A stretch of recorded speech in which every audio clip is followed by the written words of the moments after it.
जिन लोगों को आजकल के युवा पीढ़ी ने आइडियल समझ करके, लोग किसी भी एक्टर को अपना आइडियल समझते हैं, और वो एक्टर जब किसी भी प्रकार के पद्मश्री को प्राप्त करता है, पद्म विभूषण को प्राप्त करता है, या किसी भी बड़े पुरस्कार से पुरस्कृत होकर के राष्ट्रपति या अनन्य किसी भी प्रथम या द्वितीय श्रेणी के व्यक्ति के हाथों से वो सम्मानित होता है, और उसके बाद वो जनता के सामने एक आइडियल के रूप में आता है।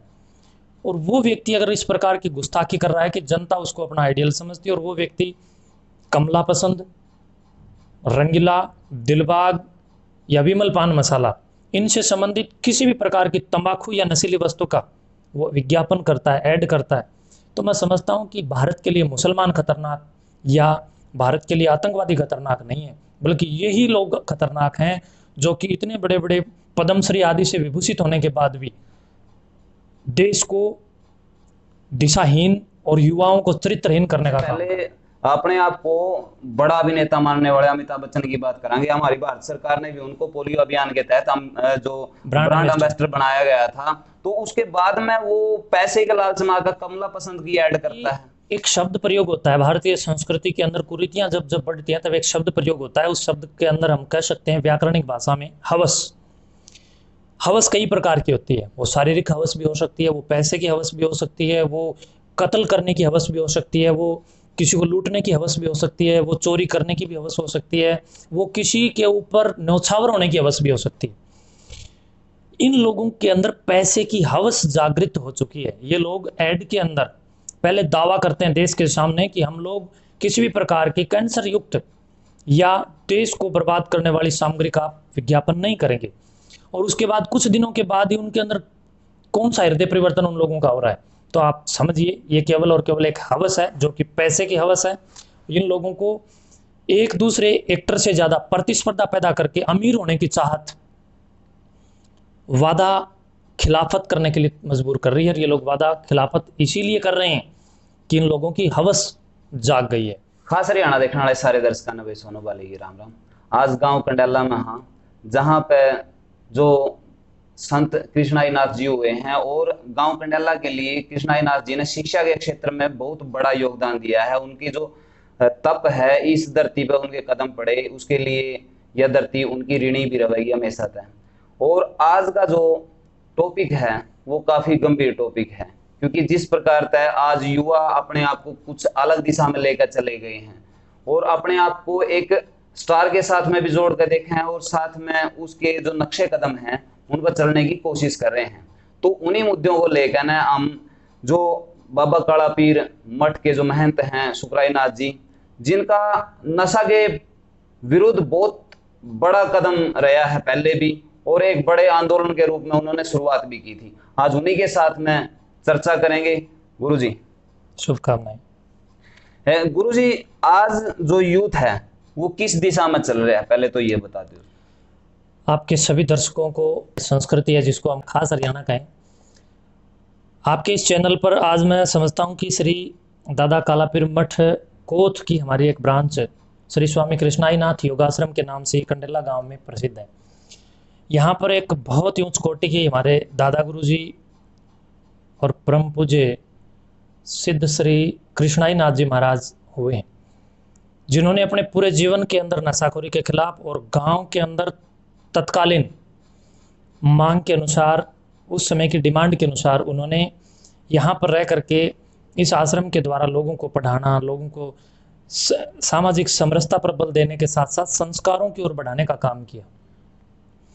इसके साथ साथ स्वामी कृष्णाई नाथ जी महाराज ने गांव के अंदर गोघाट, ट्यूबवेल लगवाना, या गांव के अंदर किसी भी प्रकार की भैंस या गायों के अंदर जो बीमारी आती थी उन बीमारियों से लड़ने के लिए यज्ञों और हवन, उसके साथ साथ धूनी की धूप लगा करके सारे गांव के अंदर बैक्टीरिया से लड़ने की ऊर्जा तैयार करने में भी उन्होंने बहुत महत्वपूर्ण भूमिका निभाई थी। स्वामी कृष्णाई नाथ जी पशुओं के अंदर जब भी कोई किसी भी प्रकार की बीमारी आती थी तो उस बीमारी से लड़ने के लिए वो तत्पर रहते थे, और ग्रामवासियों को एकत्रित करके गांव के अंदर बंदी बांधने का काम करते थे। जब भी गांव में कोई पशुओं में बड़ा रोग होता था तो स्वामी कृष्णाई नाथ जी उसमें अपनी अग्रिम भूमिका निभाते थे। तो आज उस पवित्र मठ में, उस पवित्र तपोस्थली पर, जहाँ खागड़ का एक विराट चमत्कार पूरी दुनिया ने देखा, जो कि परिविराट सम्राट और एक से एक लक्ष्य कदमों को लेकर के आगे बढ़ा और हरियाणा सरकार को मुंह तोड़ जवाब देने के लिए जिस कंडेला गांव ने अपनी वीरता और अपनी धीरता दिखाई, आज आप उसी गांव में आए, तो आपके खास हरियाणा चैनल की समस्त टीम को यहाँ आने पर मैं सर्वप्रथम बधाई देता हूँ कि इस इतनी पवित्र तपो और संतों की भूमि पर आप आए। धन्यवाद जी। उसके बाद मैं बताना चाहूँगा कि आपने मेरे से एक प्रश्न किया नशाखोरी को लेकर के जी। तो आपके सभी दर्शकों को और पूरे हरियाणा को, हरियाणा के साथ साथ मैं समझता हूँ कि राज्य के बाहर पूरे देश को मैं ये कहना चाहूँगा कि जिन लोगों को आजकल की युवा पीढ़ी ने आइडियल समझ करके, लोग किसी भी एक्टर को अपना आइडियल समझते हैं और वो एक्टर जब किसी भी प्रकार के पद्मश्री को प्राप्त करता है, पद्म विभूषण को प्राप्त करता है या किसी भी बड़े पुरस्कार से पुरस्कृत होकर के राष्ट्रपति या अनन्य किसी भी प्रथम या द्वितीय श्रेणी के व्यक्ति के हाथों से वो सम्मानित होता है और उसके बाद वो जनता के सामने एक आइडियल के रूप में आता है। और वो व्यक्ति अगर इस प्रकार की गुस्ताखी कर रहा है कि जनता उसको अपना आइडियल समझती है और वो व्यक्ति कमला पसंद, रंगीला, दिलबाग या विमल पान मसाला इनसे संबंधित किसी भी प्रकार की तंबाकू या नशीली वस्तु का वो विज्ञापन करता है, ऐड करता है, तो मैं समझता हूँ कि भारत के लिए मुसलमान खतरनाक या भारत के लिए आतंकवादी खतरनाक नहीं है, बल्कि यही लोग खतरनाक हैं जो कि इतने बड़े बड़े पद्मश्री आदि से विभूषित होने के बाद भी देश को दिशाहीन और युवाओं को चरित्रहीन करने का काम कर रहे हैं। तो मैं समझता हूँ हमारे देश की युवा पीढ़ी को ऐसे लोगों को आइडियल ना मान करके इस देश के साधु संत, योगी और अनेकों प्रकार के महापुरुष हुए हैं, जैसे योगीराज श्री कृष्ण, योगीराज श्री राम या ऋषि कणव, कणाद, कपिल, जैमिनी, पतंजलि, पाणिनि, गुरु गोरक्षनाथ और तमाम प्रकार के लंबे कालखंड की एक लंबी श्रृंखला जो यहाँ पर इतिहास के अंदर यहाँ पर देशभक्तों की भी रही है। साधु संतों के साथ साथ देशभक्तों का भी एक कर्णवंतो विश्व मारियम के संदेश के साथ आगे बढ़ने का संदेश रहा है, उनको फॉलो करें। और ये लोग जो एक्टर होने का आप समाज के सामने दावा ठोकते हैं तो उनके नाम से उनकी परिभाषा है एक्टर, यानी एक्टिंग करने वाला। वो व्यक्ति वास्तविक रूप से वैसा नहीं है जैसा वो आपको पिक्चरों में या सीरियल आदि में दिखाई दे रहा है, बल्कि वो एक्टिंग कर रहा है। तो एक्टिंग करने वाले को आप फॉलो करोगे तो बिगड़ जाओगे, और आप जीवन की सेटिंग करने वाले व्यक्ति को अगर अपना फॉलो करके आप अपने जीवन को उत्तम बनाने के लिए कोशिश करोगे तो मैं समझता हूँ कि आप उत्तमाति उत्तम हो जाओगे, आप जीवन के अंदर सफल हो जाओगे। तो सबसे पहले अपने आप को बड़ा अभिनेता मानने वाले अमिताभ बच्चन की बात करेंगे। हमारी भारत सरकार ने भी उनको पोलियो अभियान के तहत जो ब्रांड एम्बेसडर बनाया गया था, तो उसके बाद में वो पैसे के लालच में आकर कमला पसंद की ऐड करता है। ये लोग भांड हैं, ये लोग जो देश को डिजाइन कर रहे हैं। मैं पहले आपको कह चुका हूं कि ये लोग कमला पसंद नहीं बल्कि देश को ना पसंद होने चाहिए। ये लोग जो देश को और पीढ़ी को और जो कि संस्कारों के अंदर नस्ल को खराब करने का काम कर रहे हैं, ये लोग केवल और केवल अपनी जेब तक सीमित हैं। केवल और केवल ये लोग अपने उल्लू को सीधा करने और अपनी रोटी को सेकने तक के लिए काम कर रहे हैं। ऐसे लोग मैं समझता हूं कि भारत के लिए दुश्मन हैं, भारत के लिए खतरा है। और जनता को भी ये समझना चाहिए कि ये लोग आपके घर में कोई अनाज की बोरी नहीं डाल के जाते हैं, बिल्कुल नहीं डाल के जा रहे हैं, बल्कि ये आपके बच्चों को वहीं बम्बई के अंदर बैठे बैठे या देश के किसी अन्य राज्य में बैठ करके टीवी के माध्यम से या चलभाष यंत्र के माध्यम से यानी मोबाइल के माध्यम से या अनेकों प्रकार के प्लेटफॉर्म जैसे फेसबुक, ट्विटर, यूट्यूब या इंस्टाग्राम से संबंधित जितनी एक, जिसको मैं कहूँगा कि भांड लोग हैं, इनकी एक बड़ी फौज जो इन एक्टरों के साथ में वो भी सम्मिलित है, जो आपको नग्नता परोस रहे हैं, जो आपको फूहड़ता परोस रहे हैं, जो आपको गाली गलौज करना सिखा रहे हैं, आपके नई पीढ़ियों को, आपके बीज को, आपकी खनिज को, आपके संस्कारों को बर्बाद करने का, आपकी रोटी को, आपकी बेटी को बर्बाद करने का काम कर रहे हैं। और ये लोग देश के लिए खतरा ही हैं। 2018 में क्योंकि ये ऐसे थे कि जो हमारे प्रधानमंत्री जी हैं नरेंद्र मोदी जी के टच में आए अक्षय कुमार जी, और अक्षय कुमार उस टाइम पे कह रहे थे कि मेरे पास में तम्बाकू की बहुत ऐड के लिए आए और अनगिनत पैसा देने के लिए लोग आए, लेकिन मैं उसके चीज के फिर मुकर गए हो। हाँ, तो उसके बाद में अब जैसे 1 रुपए की पुड़िया को बेचने में नाकाम शाहरुख खान भी रहा, अजय देवगन भी रहा, लेकिन उसको तीसरे में फिर शामिल कर लिया गया और उसमें माफीनामा ऐसा आया कि जो चीज मैं पहले करार कर चुका हूं माफीनामा भी ऐसा था कि जो माफीनामा नहीं कह सकते उसको, कि मैं करार कर चुका हूं, इसको तो मैं वापस नहीं लूंगा, लेकिन आगे से मैं इसका ध्यान रखूंगा। तो जो पैसे घर आगे हैं आगे तय, फिर ध्यान रखने वाली क्या बात है? देखिए, एक शब्द प्रयोग होता है भारतीय संस्कृति के अंदर, कुरीतियां जब जब बढ़ती हैं तब एक शब्द प्रयोग होता है। उस शब्द के अंदर हम कह सकते हैं व्याकरणिक भाषा में हवस। हवस कई प्रकार की होती है। वो शारीरिक हवस भी हो सकती है, वो पैसे की हवस भी हो सकती है, वो कत्ल करने की हवस भी हो सकती है, वो किसी को लूटने की हवस भी हो सकती है, वो चोरी करने की भी हवस हो सकती है, वो किसी के ऊपर न्यौछावर होने की हवस भी हो सकती है। इन लोगों के अंदर पैसे की हवस जागृत हो चुकी है। ये लोग ऐड के अंदर पहले दावा करते हैं देश के सामने कि हम लोग किसी भी प्रकार की कैंसर युक्त या देश को बर्बाद करने वाली सामग्री का विज्ञापन नहीं करेंगे, और उसके बाद कुछ दिनों के बाद ही उनके अंदर कौन सा हृदय परिवर्तन उन लोगों का हो रहा है। तो आप समझिए, ये केवल और केवल एक हवस है, जो कि पैसे की हवस है। इन लोगों को एक दूसरे एक्टर से ज्यादा प्रतिस्पर्धा पैदा करके अमीर होने की चाहत वादा खिलाफत करने के लिए मजबूर कर रही है। और ये लोग वादा खिलाफत इसीलिए कर रहे हैं कि इन लोगों की हवस जाग गई है। दूसरी बात, मैं कोका कोला की ब्रांड एम्बेसडर से मिला था। तो कोका कोला की ब्रांड एम्बेसडर पहले कैटरीना कैफ थी, एक बार सलमान खान भी रहे, और अब आज के दिन ओम कालीरमण कोका कोला जैसे ये जो एक गंदगी है टॉयलेट क्लीनर के नाम से वो जानी जानी चाहिए मेरे हिसाब से। तो उसके ब्रांड एम्बेसडर से मैंने पूछा, ऐसे मेरे बराबर में एक कार्यक्रम के अंदर वो बैठे थे, हरियाणा के अंदर ही हमारे सिसाई गांव में एक बहुत बड़ा कार्यक्रम था, तो पिछले वर्ष वहाँ वो आए हुए थे। तो संयोगवश वो मेरे बिल्कुल बराबर वाली सीट पर थे। तो मैं उनको देख जो ही मिला तो वो मेरे को बताने लगे कि महाराज जी, मैं कोका कोला का ब्रांड एम्बेसडर हूँ। तो मैंने उनसे ये प्रश्न किया कि आप कोका कोला की ब्रांडिंग कर रहे हैं, आप ईमानदारी से अपने हृदय पर हाथ रख के ये बताइए ओम कालीरमण जी, कि क्या आप कोका कोला कभी पी करके देखी आपने? तो मेरे सामने ओम कालीरमण जी का ये जवाब था कि मैंने आज तक कोका कोला के इस जहर को टच भी नहीं किया। तो मैंने उनसे ये प्रश्न किया कि जिस जहर को आप नहीं पीते, लोगों को क्यों उकसा रहे हैं वो पीने के लिए आप? तो उनका ये जवाब था कि महाराज जी, पैसा है, पैसे के लिए हमें करना पड़ता है। तो पैसे के लिए जो लोग अपना जमीर बेच रहे हैं, ऐसे लोगों को आइडियल बनाना और ऐसे लोगों को देश में अभिनेता के रूप में मानना, ऐसे लोगों की आपको पिक्चर देख करके उनको अमीर बनाना, ऐसे लोगों की पिक्चर देख करके उनको हीरो के रूप में पूरी दुनिया के सामने खड़ा करना, ऐसे लोगों को देशभक्त स्वीकार करना, ऐसे लोगों को पिक्चरों के माध्यम से देश के ऊपर एक ताकत के रूप में उभार देना, मैं समझता हूँ हम सब लोगों का ही इसमें दोष है। तो जनता जनार्दन को इसके लिए अवेयर होना होगा, जागरूक होना होगा। जब जनता जागरूक होगी तब इस प्रकार के जाहिल भेड़िए जो जनता का पथ भ्रष्ट कर रहे हैं, मैं समझता हूँ कि वो कहीं ना कहीं अपना रास्ता मोड़ लेंगे और अपना रुख भी मोड़ेंगे। तो एक बात और है कि जैसे ही तम्बाकू का खुला प्रचार हो रहा है और बड़ी बड़ी अक्षरा में बड़ी बड़ी पिक्चर उसके ऊपर लगी आवे कि कैंसर कारक है, ये हानिकारक है, जितनी बड़ी तस्वीर हुआ है सेल उतनी ज्यादा बढ़ती चली जावे है, तो क्या सरकार इस बारे में कुछ कदम नहीं उठा सकती? देखिए, सरकार को कई प्रकार के टैक्स मिलते हैं। आप किसी भी वस्तु की आदान प्रदान या विनिमय की चर्चा को लेकर के चलेंगे तो वो क्यों हो रही है, वो सरकार के इशारे पर ही होती है। प्रिय बंधुओं और सभी दर्शकों से मैं ये कहना चाहूंगा कि सरकारें बार बार आवाजें लगाती हैं कि पॉलीथीन बंद करो, लेकिन पॉलीथीन की फैक्ट्री को, कंपनी को बंद नहीं करती।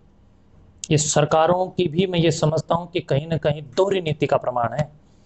सरकार बार बार बोलती है किसी भी प्रकार के बड़े नुकसान को रोकने के लिए छोटे लोगों पर कार्रवाई करती है, जो बेचारे अपना रोज का 200-300 रुपए का कमाई करके खाते हैं, उन लोगों के ऊपर बंदिश बांधने का काम सरकार कर रही है। जो लोग इतनी बड़ी बड़ी कंपनियां लगा करके बीड़ी बंद करो, लेकिन बीड़ी की कंपनी को बंद नहीं करती सरकार। सिगरेट बंद करो, सिगरेट से कैंसर होता है, जब कैंसर ही होता है उनकी कंपनी को बंद क्यों नहीं करते? बिल्कुल। या तमाम प्रकार की अंग्रेजी दवाइयां जो कि लोगों के लिए नुकसानप्रद हैं, गर्भ भ्रूण हत्या, सरकार कहती है बंद करो, लेकिन उसकी हत्या करने वाली दवाइयों को बंद नहीं करती, उनकी फैक्ट्रियों को बंद नहीं करती। तो सरकारें छोटे लोगों के लिए मैं समझता हूं कि बंदिश और कहीं ना कहीं शिकंजा तैयार कर रही हैं। मैं भारत सरकार से भी, योगी सरकार से भी और हरियाणा सरकार से भी और देश के तमाम राज्यों की सरकार से भी निवेदन करता हूं कि बंदिश बांधें बड़े लोगों पर, जो लोग अपनी काली कमाई करके इतने बड़े बड़े एम्पायर खड़े करके बैठे हैं। उन लोगों की वजह से आज पॉलीथीन बिक रहा है और पॉलीथीन में कुछ भी मीठा लगा है, फिर गायें उसको खा रही हैं, गायें मर रही हैं। हर प्रकार से जो नुकसान हो रहा है वो बड़ी कंपनियों से, बड़ी फैक्ट्रियों से, बड़े लोगों से हो रहा है, छोटे लोगों से कोई या गरीब लोगों से कोई नुकसान नहीं हो रहा। तो सरकारें इसके अंदर दोषी हैं। इसमें आपने पॉलीथीन का जिक्र किया था, लेकिन मैं थोड़ा सा टारगेट और करना चाहूंगा कि ये पॉलीथीन 2-3 बार इस्तेमाल होता है जो थैली में आता है, लेकिन चिप्स है कोई भी, या फिर लेज का पैकेट है, या फिर कोई भी डायमंड वगैरह जितने भी ये आते हैं, हवा भरी हुई आवाज जिसमें, तो ये तो हार्ड प्लास्टिक है, इस्तेमाल भी नहीं होता और इतनी बड़ी मात्रा में इसको प्रोडक्शन कराया जा रहा है, तो इसको भी बड़ा सीरियस लेना जरूरी है, लेकिन वहां पे भी बात नहीं बन रही। सर, जब जनता अवेयर होगी तब ही सरकारें इसके ऊपर ध्यान देंगी। जब जनता कोई बड़े आंदोलन को खड़ा करेगी तब ही ये सुनवाई होगी, वरना सरकार को क्या दिक्कत है? दिक्कत तो हर आम आदमी को है। अब सड़कें फूटी टूटी पड़ी हैं, मुख्यमंत्री सड़क पर आएगा तो सड़क बन जाएगी। जब किसी भी प्रकार की कोई समस्या मुख्यमंत्री के सामने व्यक्तिगत रूप से आती है तो वो रातों रात ठीक हो जाती है। तो ये समस्या भी जब मुख्यमंत्री या प्रधानमंत्री के सामने आएगी, इतने बड़े लेवल पर जनता लेकर के आए, तब ये रातों रात ये सब कुछ ठीक हो जाएगा। तो मैं समझता हूँ कि जनता को एक बड़ी आवाज़ और एक बुलंदी उठानी चाहिए, एक होश और हवास के साथ एक मजबूत आवाज़ सरकार के कानों तक जनता को पहुंचानी चाहिए, तब जाकर के इन सब चीज़ों के लिए मैं समझता हूँ कि बैन हो सकता है, अन्यथा नहीं। क्योंकि इन चीज़ों का प्रयोग जनता ही ज़्यादा कर रही है और अंधी होकर के कर रही है। प्लास्टिक के गिलास बैन करो, बंद नहीं हो रहे। मैं व्यक्तिगत रूप से कह रहा हूँ कि प्लास्टिक के जो ये आजकल कागजों के गिलास आ रहे हैं, उनमें जनता चाय पी रही है, उनसे कैंसर हो रहा है। और जो आपने गुटखा की बात की, तो गुटखा विमल पान मसाला की जो ऐड आती है, तो उस ऐड में आता है कि दाने दाने में केसर का दम। 1 रुपए में कौन से केसर का दम हो सकता है? कैंसर का तो दम हो सकता है, क्योंकि वो बीमारी है। लेकिन आप केसर खरीद के देख सकते हैं, 1 रुपए की कैंसर भले आ जाए, केसर नहीं आएगी। तो जनता हर प्रकार से अवेयर हो, चहुमुखी जनता जागरूक होकर के मैं समझता हूँ कि जब इस प्रकार के मुद्दों को गर्मजोशी के साथ उठाएगी तब ही इनका निवारण होगा, अन्यथा नेता नहीं चाहेंगे। तो गांव की अगर बात करा, हाँ आप लगातार नशा के खिलाफ आवाज उठाते रहे हैं, लेकिन घर घर ठेकियां की संख्या बढ़ती चली जाने लग रही है, खुर्दियां की संख्या बढ़ती जाने लग रही है। जो अपनी नई युवा पीढ़ी है वो भी इसमें इन्वॉल्व होगी और वो भी सामने गलासी बजावे। देखो, बिल्कुल शराब ही एकमात्र नशा नहीं है, बल्कि और भी शराब के साथ जैसे स्मैक है, हेरोइन है, भांग है, तंबाकू है, धतूरा है, हुक्का है, बीड़ी है, सिगरेट है, ये सब तो नशे की ही जातियां प्रजातियां हैं। आजकल हुक्का बार भी कॉलेजों के सामने खुल गए। आजकल सिगरेट पीना एक फैशन हो गया। आजकल लोग कह रहे हैं कि शराब तो कोई बड़ा नशा ही नहीं है। ये सब चीज़ें धीरे धीरे भाईचारे का प्रतीक बता करके हुक्के को इतना ज़्यादा फैला दिया लोगों ने। और जो कुछ यूट्यूबर ऐसे हैं जो हुक्के को भाईचारे का प्रतीक मानते हैं, ये मुगलों की गुलामी का प्रतीक है। जितनी भी बुरी चीज़ें हैं आप देख सकते हैं। सिगरेट भारत में कौन लेकर आया? अंग्रेज।